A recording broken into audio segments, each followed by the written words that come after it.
ใส่น้ำท่วมไข่เลยถ้าไข่แตกหน่อยหนึ่งเอาใส่กระตาหลุดมา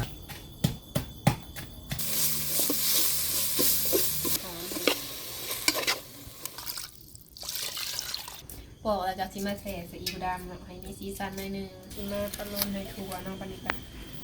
มาขั้นตอนปรุงเนาะพี่น้องจะเป็นอะไรหน่อยเนาะเผื่อรสชาติมีรสชาติหน่อยนึง สีสันพี่น้องเอ้ยงามขนาด ปล่อยตักเนาะยันไข่แตกอัดเลยไข่กะ สีงามขนาดเนาะ เนี่ย พี่น้องเอ้ยเป็นตาแซ่บอยู่บ่พี่น้องฝีมือน้องลาตีจะเถื่ออะไรเพิ่นเห็นให้กินของกินนะ เมื่อกี้แกงน้ำมันเนาะ นี่แกงหน่อไม้ ร บ่ สส่วนร้ายกับแกงน้ำมันกับตำหมู แกงน้ำไหม้ มาได้อพี่น้องเด้อ บ่มีเนื้อมุงแนมไปกับแปลนเลยทางเทิงมันก็เย็น จอมเลย จานโลแหละ การเริ่ม กินแบบบ้านเฮามาพี่น้องเอ้ยเนาะเปิดภาพมาน้องลาตีกับบ่าวเก่งพี่น้องเอ้ยสบายดีเด้อ สบายดี โดยมาพ่ออันมาแต่เวียกพี่น้องเอ้ยโอ้ว่าเพิ่นเฮ็ดหยังกินมื้อนี้ เห็ดพะโล้ไข่ พะโล้ไข่โอ้บ่าวเก่งเพิ่นมาแต่เฮ็ดเวียกได้ซื้อหยังเกาะมา หมู ซื้อหมู แม่นหมูกับไข่แล้วก็อันส่วนผสมหนึ่ง โอ้ไผน้อสิลงมือบัด เห็ดใส่กัน เฮ็ดซอยกัน เบิดเขา โดย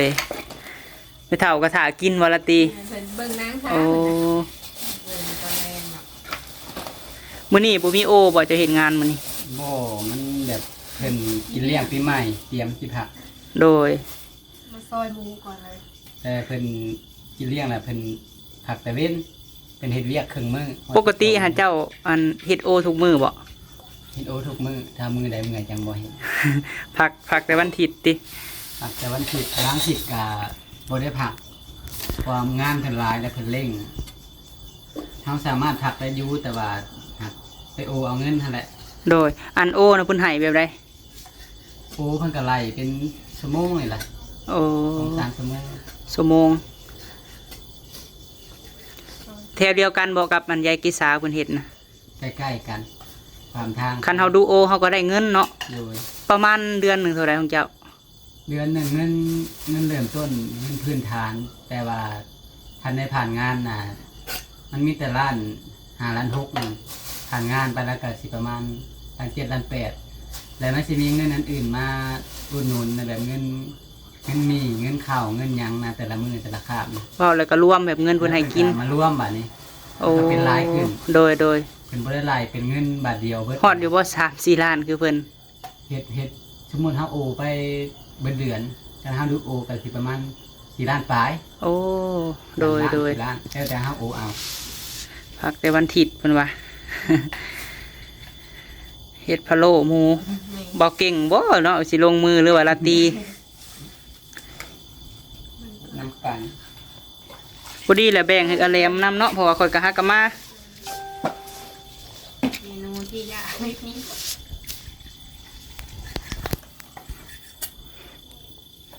นี่ที่เนาะ ตรงนี้จะลากคือบ่ต้มไข่ก่อนแล้วมันน้ำซุป ข่อยสิเป็นผู้ถ่ากินได้มื้อนี้ จังได๋ก็ฝากเป็นกำลังใจให้เด้อพี่น้องเอ้ยถ่ายคลิปให้เบิ่งมื้อนี้ ร้อยเติมน้ำหมูค่ะ ซื้อเท่าไหร่ล่ะ 75 โอ้ หมดโลอันนี้น้ำมันนะสิใบทอดนี่เป็นน้ำมันกดใส่มา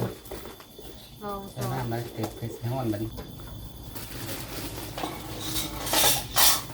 ใส่น้ำท่วมไข่เลยถ้าไข่แตกหน่อยหนึ่งเอาใส่กระตาหลุดมา เนี่ย ขอโทษ แต่กด แตกกาลงเลยเนาะ เนี่ยเด็กหมูแล้วก็ซอยใบก่อนใส่เอาลงต้มไข่ก่อนนะ ใส่น้ำมากลายไข่แต่ไข่แห้งแตก อย่าได้เอาลงก่อน กันเองเด้อพี่น้อง ส เด้อ องสี่หกแปด สิไล่ทำขายอยู่ สบายดีเลยพี่น้องเด้อ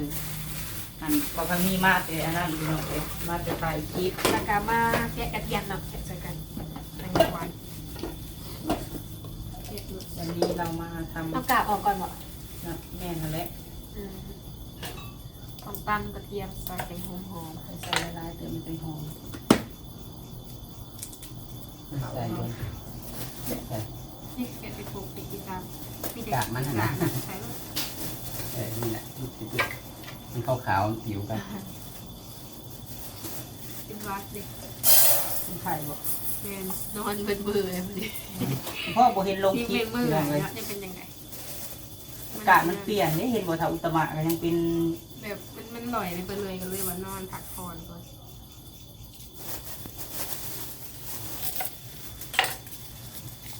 ยังบ่ได้เมื่อเฮือนซำบ่เบาเก่ง งาน พอดีแล้วเอาอันนี้มาแลม พาเมื่อบานตี เลิกมากับมาเลยมาเลยไปเลย มาเข้าก่อน ปกติกับ7-8 โมงแรงและ เมื่อหอด แต่ นะ ว่ามื้อนี้เพิ่นกินเลี้ยงแหละเพิ่นสร้างสรรค์กันแหละเป็นกินซุ่มแซวแล้วบ่ได้กิน เจ้า น้ำ บ่ เพิ่น เจ้าบ่ได้กินบ่ บ่เพราะว่ามื้ออื่นนี่สิไปเฮ็ดเวียกคือเก่า เพิ่นแบบกินเลี้ยงพี่ใหม่บ่ เมน ดู ที่เข่าเนาะเป็นบอกมันที่เข่าสมาธิ แม่นที่ข่าวแบบเฮ็ด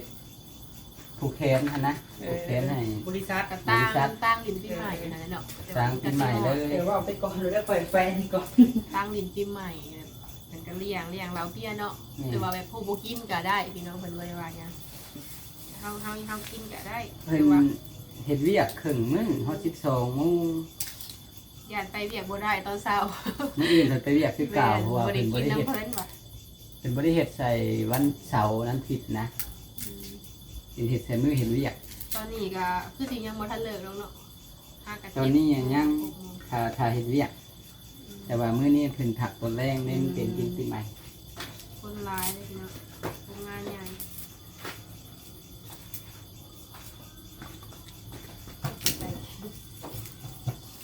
ใส่เลย วันนี้ทายให้เบิ่งพี่น้อง แต่เบิ่งนี่บ่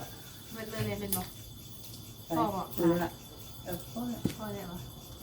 พ่อเลยแล้วก็อันนี้ก็ตั้งใส่ก้านดอกปีกไก่ใส่ปีกไก่จะหอม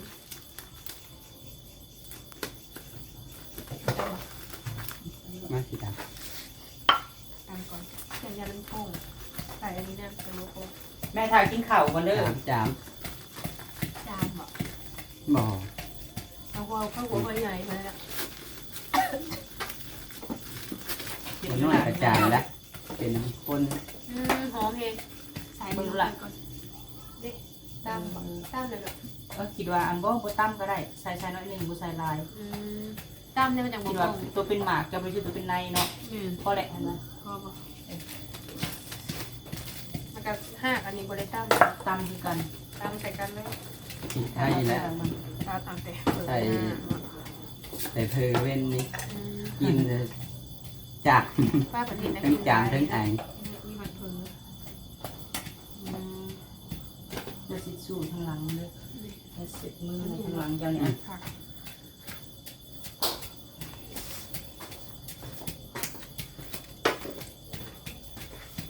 ไปใส่จะกิน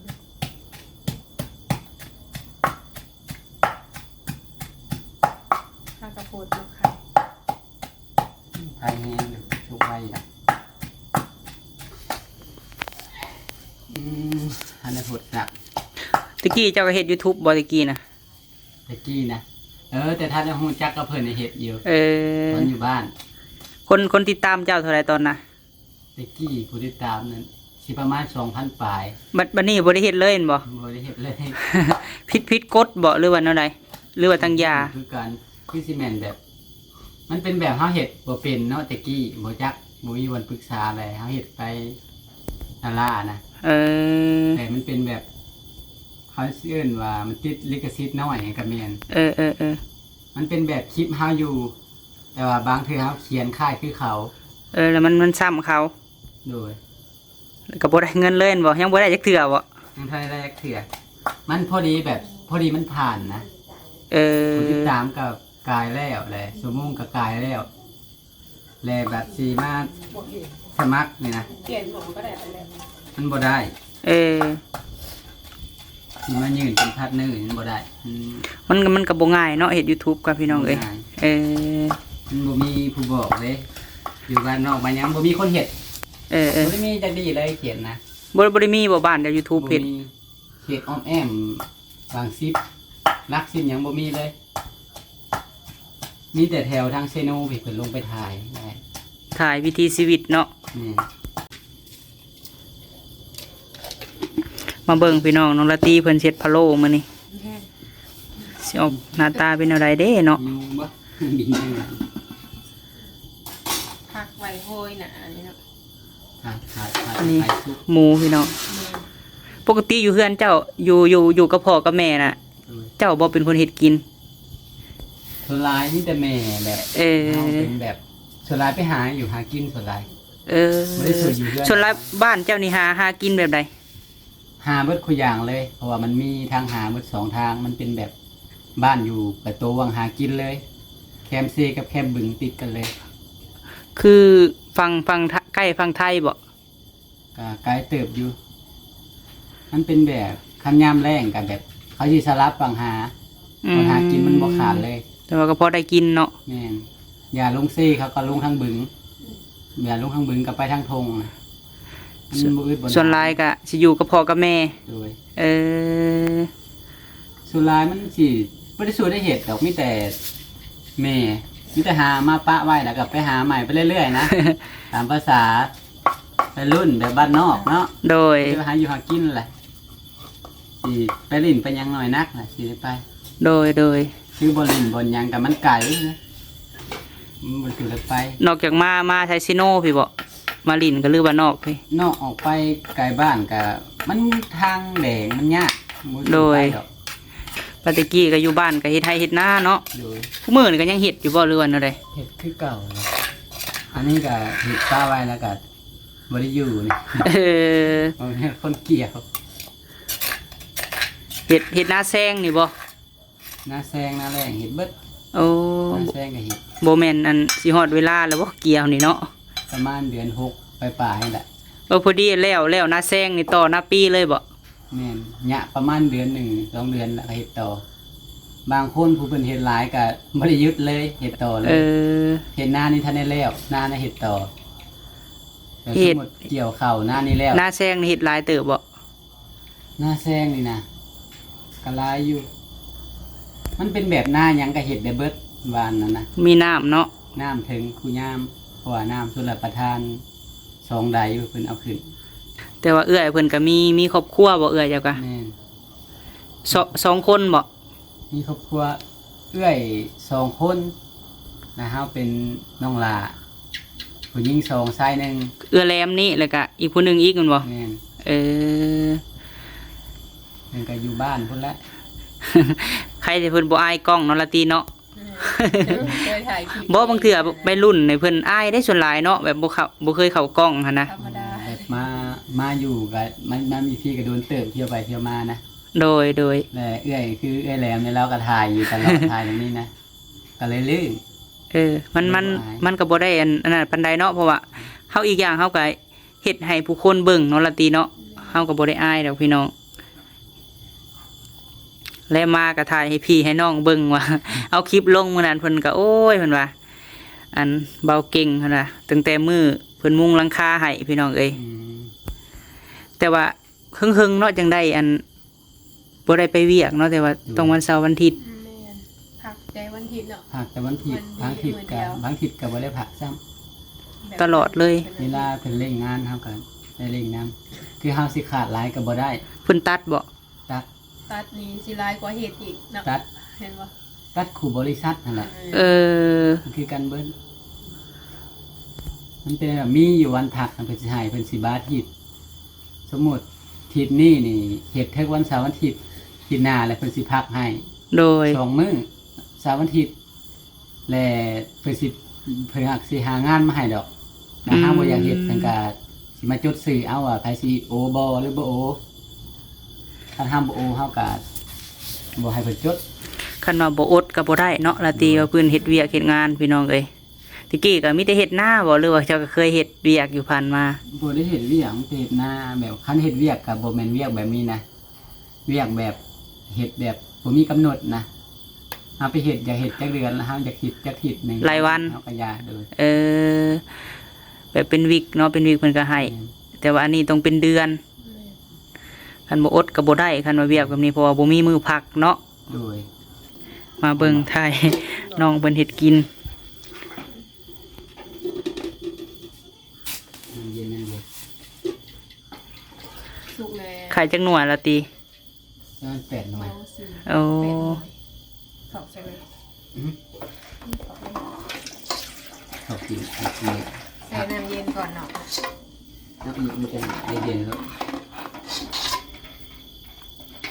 แต่หน่อยหนึ่งเนาะ แต่มันก็บ่ได้ผูกที่มันสิเหมาะ โอเคเนี่ยตอนนี้ก็ขั้นตอนสีมะเกียวผักหอมเนาะกระเทียมจังสีเอาอันลงหมูขาดก่อน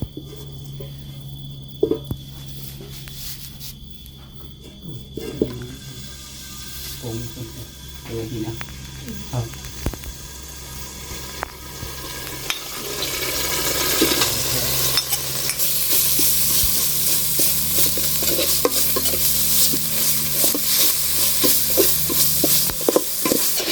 ว้าหอมเลยพี่น้อง ว่าเขาสิตุน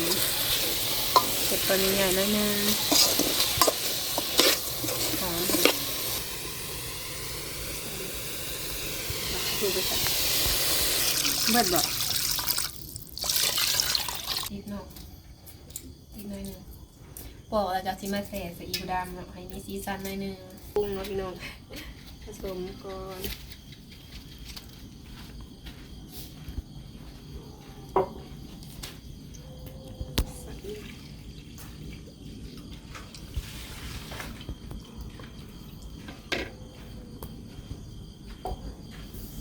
เนาะเพื่อรสชาติแซ่บๆแล้วก็น้ำตาลอ่ะบวกใส่ลายหน่อยนึงเพราะว่ามันสิเป็นแบบหวานๆเนาะไข่เค็มอันนี้ใส่บวงนึง ผงพะโล้เนาะ นี่มีรสชาติไม่มีนะใส่อีกก็ได้เลย ว้าเป็นตาแซ่บเลยพี่น้องเอ้ย เพิ่ม สีสันเนาะ แม่นนิดๆหน่อยๆพอแหละ หอมกุ้ม แซ่บ ๆถ้าใส่ไข่บ่มื้อนี้ละติ ๆตัดไว้ก่อนกดก่อนไข่ซาวพัน ง่ายๆกันบ่ได้มีอย่างบุ่มเลย 40 บาทแบบนี้ก็สิมาใส่ซีอิ๊วจ้ะ ต้องในแสกก่อนนะเผื่อมีสีสันในการใส่พะโล้ ลาดเลย สูตรละตีนี่เนาะ แมนสูตรเองนะนี่ เคยเฮ็ดบ่ ลาด แต่ ไม่ทั่ว ยังบ่ทันเคยเป็นได้พอแบบเพราะว่าเห็ดได้อยู่เห็ดกินสิมาพะโล้ให้ทัวน้องปนิแมน อ๋ออันนี้บ่ แมน ถ้าบ่อยากงามปานใดเนาะ แมนเพราะว่าไข่มันแตก หันกินได้อยู่ดอกเนาะ แมนพอกินได้อยู่ มีห้อยนี่ เซไว้ก่อนหน่อยนึงกดคักเลยบาดเลยหมูพี่น้องหมู3สั้นเนาะ ตุนไว้บ่ แมนตุ้นไว้ก่อนถอกลงเลยนั่นนึงนะ ฝีมือน้องละตี เอาไข่ลงเลยเนาะ ก็ดีเสียง เผื่อเขาอบตุนมาอบคอยตักเนาะยันไข่แตกตกออกจากจอมันเป็น นี่เลย ว่าตัก3มันเดียว แล้วผ่านนี่ซื้อมากินได้แต่เดียวได้อันนี้เสียดายเลย ปลาสีสันพี่น้องงามขนาด อบไว้ก่อนวะอัดเลย ทานกัน ฟ้าหม้อแบบสู่ชีวิตเนาะ เอาเดี๋ยวถ้าเบิ่งพี่น้องว่าสิเป็นหน้าตาแบบใดเนาะ เยอะๆดิจำได้ คุณยายพี่น้องเอ้ยเนาะ เบิ่งหนังสบายดีเด้อคุณยายป้าหนุ่งเสือเป็นตาแพงแท้มื้อนี้เนาะ ได้ไม้ใช้เสือคืองามแท้นี่นะ เสื้อลาตีชื่อ ละตีซื้อมาให้ แล้ว โอ้เบิ่งข่าวบ่ แม่ โอ้ เบิ่งทีวีพี่น้องเอ้ยเบิ่งข่าว เออกินข้าวแล้ว กินแล้ว เห็ดพะโล้แม่เอ้ยเบาเก่งเพิ่นกับลาตีซื้อมา กินกับหยังเจ้าน่ะ กินกับไข่ กินกับไข่โอ้บ่ทันมื้อนี้ก็กินมื้ออื่นเอาเนาะ แม่กินอิ่มแล้ว กินอิ่มเลยพี่น้องเอ้ย FC ก็คือสิคิดฮอดไม่เท่าเนาะคิดฮอดอยู่บ่เจ้ากับแม่ กินฮอด คิดฮอดไผที่สุดแบบคิดฮอดที่ว่าลืมบ่ได้เลยตอนนี้นะ กินฮอดชาวละไม้กับแม่บุญทวี โอ้ ผู้ชายเพื่อนชานลำแปงเฮา โดย ที่อยู่ที่ชา พี่ละไมเพิ่นก็เคยมาเทื่อหนึงเนาะ โอ้ยเห็นหน้าเห็นตาเพิ่นจะเป็นอย่างไรเดี๋ยวนี้จักปีเลยแม่ อันเพิ่นบ่ได้มา แม่น ชามปี 3 ปีแล้วเนาะเห็นเทื่อเดียวพี่น้องเอ้ยคือแม่บุญทวีนี่ยังบ่เคยเห็นจักเทื่อ เป็นอย่างไร เฮาก็ติดต่อกับเพิ่นอยู่ผู้มื้อนี่นะเพิ่นก็ผ่านทางเฮานี่แหละซอยเรือผู้นั้นผู้นี้ก็ นี่เด้อนี่คิดฮอดเลยบอกเพิ่นว่าคิดฮอดเพิ่นแน่นี่เนาะ ฮอดเลย ผู้เพิ่นซอยเรือเนาะผู้มีพระคุณพี่น้องเอ้ย คนไงเฮาความทุกข์ความยากเฮามีแต่ใดมาเลยคนชอยชาทุกยามมันลบเลย โดย ได้อยู่ได้เช่านอนเพิ่นมี บัดนี้ วันนี้ก็นอนเพิ่นให้ แมนกว่าสิมีบ่พามีมื้อนี้มีน้องละตีมีแม่เฒ่าเนาะกะถ้าว่าแม่บุญทวีเพิ่นบ่ซอยมาแต่ทีแรกเปิดโอกาสแล้วก็ถ้าว่าบ่เตียงเพิ่นบ่มาซอยกะ คือสิบ่มีมื้อนี้เนาะแม่เนาะแม่เฒ่าละจมคิดฮอดอยู่เด้อแม่บุญทวีเอ้ย มีโอกาสกะกันมาเมืองลาวกะอยากเห็นหน้าเพิ่นเนาะแม่เนาะเพิ่นก็เบิ่งคลิปเฮาอยู่ทุกมื้อนี่ก็ได้ทางแม่เฒ่าบ่ให้เฮ็ดทานแล้วเด้อพี่น้องเอ้ยเพราะว่าอายุก็หลายแล้วเนาะแม่เนาะ โน่ เลี้ยงหลานแต่น้อยๆพุ่นแหละพี่น้องเอ้ยเฮิงแล้วบ่ได้เฮ็ดทานนี่ หากันเลยปีเดียวนี่แหละ ปีหนึ่งเนาะ โน่ แต่ว่าล่าสุดก็เฮ็ดเล็กๆน้อยๆแหละพี่น้อง เฮ็ดพอได้ดัง แม่นเริ่มอันจังไดตุยพี่ขึ้นอยู่ไม่เฒ่าก็ได้เพิ่นนั้นบ่ได้เฮ็ดเวียกหนักปานใดอันเฮ็ดเวียกกับผู้เฒ่าเนาะ แม่ ตัดไม้ตัดต่อคือตะกี้อะไรพี่น้องเอ้ยนี่ก็อยู่น้ำลูกน้ำหล้านนั่นแหละเฮ็ดจังไดบ่ให้เฮ็ดก็ยังเฮ็ดได้พี่น้องเอ้ยปัดใบไม้ไปอะนะ เฮ็ด เออ อยู่ชื่ออะไรก็อยู่บ่ได้ลูกคือว่านักตนนักโต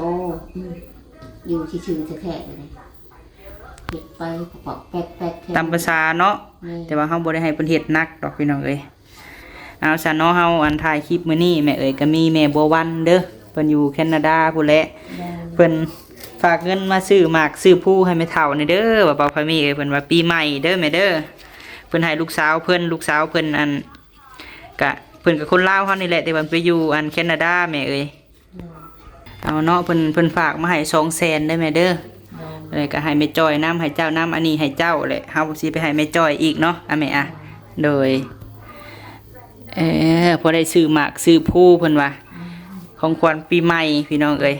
บ่มีหยังให้ว่าให้พอได้แม่ตู้ซื้อหมากซื้อผู้เด้อแม่บัววันเพิ่นว่า โดย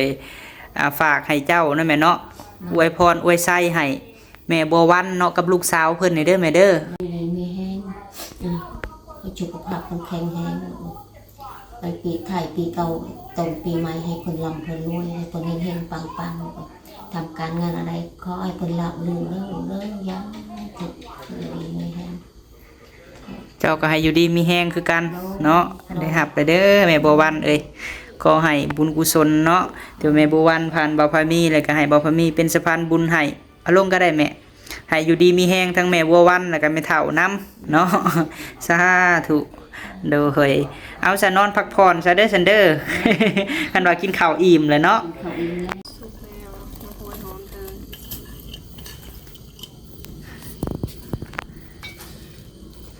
สุกแล้วบ่ละตี นี่สุกแล้ว โอ้หอมคักพี่น้องเอ้ยหอมกุ้มๆเบิ่งพี่น้องฝีมือละตีเห็ดไข่พะโล้ แม่นไข่กะ สีงามขนาดเนาะ แม่นเราตังเอาเลยคนบอก น่าอยู่มันเล็กเป็นเทิงเด้เอามาอยู่เนาะเอาไป สิได้เบาเก่งเลยเพื่อสิได้กิน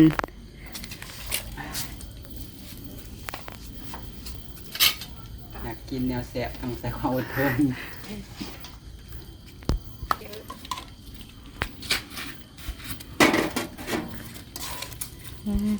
ลองเบิ่งสีน่ารับประทานมากฝีมือน้องลาตี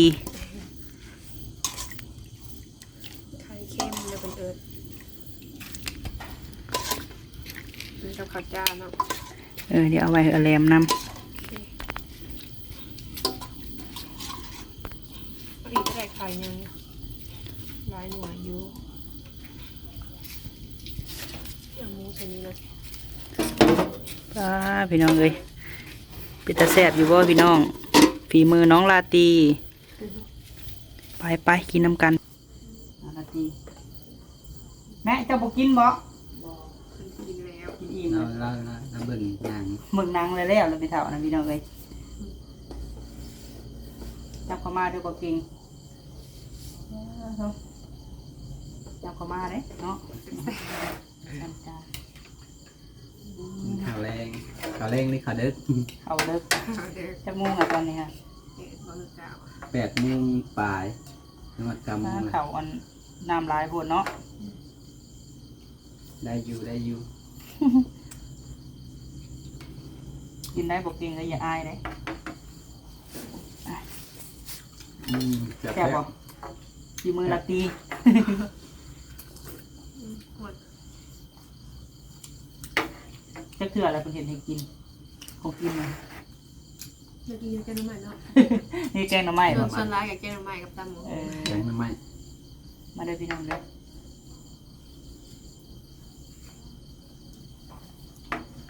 รวมบ่มีเวลาสิอยู่เลยขึ้นนะ กินแบบกันเองเลยพี่น้องเลยกินแบบบ้านๆครับ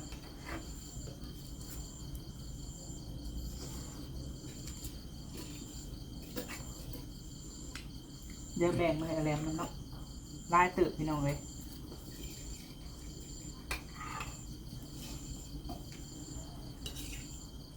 มีแซงเข้ากันหอน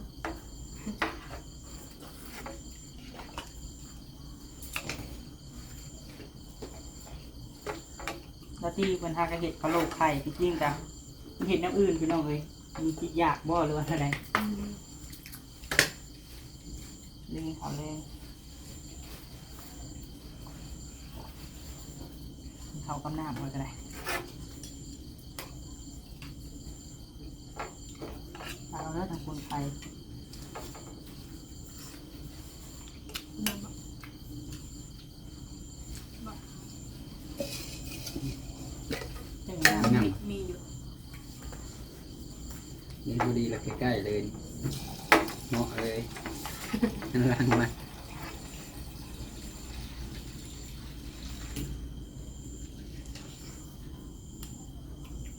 บรรยากาศกลางคืนเงียบพี่น้อง มีเสียงเลย ได้ฟังแต่เสียงยุ่น เสียงยุงเนาะเสียงนกเสียงกากับบุมี่เลยมื้อนี้ ก็คือมือนั่นเนาะมันเปิดเพลง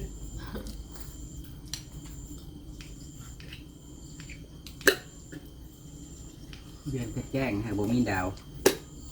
พอดีบ่มีแนวมุงแนมไปกับแปลนเลยทางเทิงมันเป็นเย็น จองเลย ย่านนั่นแหละ การเริ่ม กินแบบบ้านเฮา ที่เป็นรสชาติทั่วถึง เอาเนาะเผ็ดฮ้อน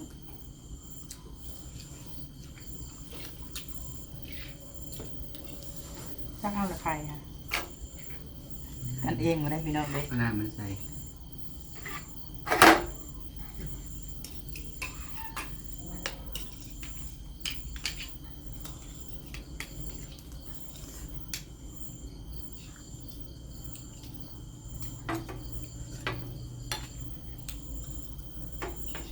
แซ่บบละตีเผ็ดเองแซ่บเอ คือง บ่มีกระดูก